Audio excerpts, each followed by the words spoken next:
최근 중국 네티즌들이 굉장히 기분이 언짢아졌다는 소식이 전해졌습니다. 세계적인 게임 업체인 미국 블리자드를 대표하는 오버워치라는 게임에서 한국의 대표 명절인 설날을 기념한 특별 이벤트를 진행한다는 소식 때문인데요. 중국 네티즌들은 한국의 설날은 중국의 춘절을 베낀 명절인데 한국 명절을 기념하는 이벤트가 등장했다며 불쾌한 심정을 드러냈습니다.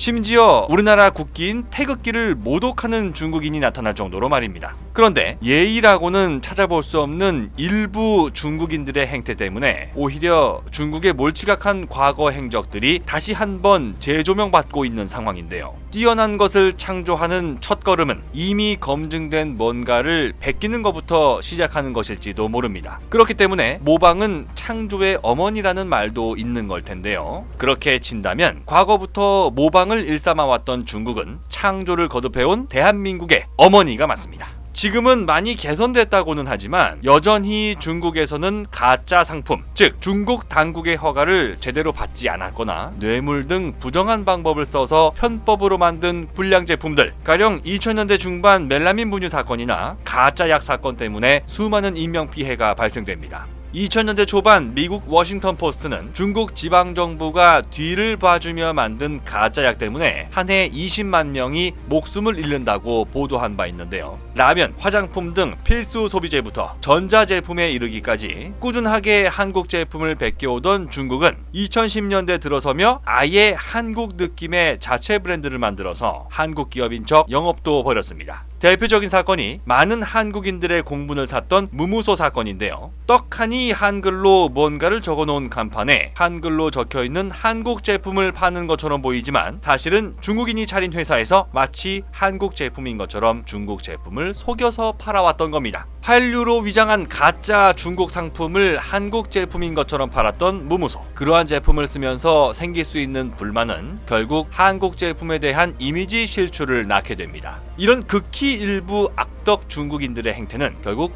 한국과 중국 양국 간의 갈등 요인이 될 수밖에 없을 텐데요. 하지만 이번에 또다시 중국 네티즌들이 이러한 갈등에 불을 지피고 있습니다. 언론에 따르면 중국 네티즌 사이에서는 음력 새해가 아니라 중국 새해가 맞다거나 최근 한국인들은 모든 중국 문화가 자신들 것이라고 주장하는 것이 심해진다고 얘기합니다. 이는 진실 여부를 따져보지 않고 한국 문화 자체가 중국에서 나온 것이라는 아직도 일부 중국인들 머릿속에 뿌리 깊게 박혀있는 중화 사상 때문인 것으로 판단되는데요. 극단적 중화 사상이 만들어낸 이번과 같은 불미스러운 일이 앞으로도 계속 벌어질까봐 우려가 커지는 상황입니다. 공격은 최선의 방어란 말이 있습니다. 누군가의 공격을 막으려 하기 전에 먼저 남을 물어뜯겠다는 전략을 표현한 말인데요. 한국을 비롯한 선진국을 표절해왔다는 비난을 수십 년간 막아내려 했던 중국이 오히려 반대로 남을 공격하는 전략으로 돌아선 건지 걱정입니다. 또한 그 공격의 대상이 만약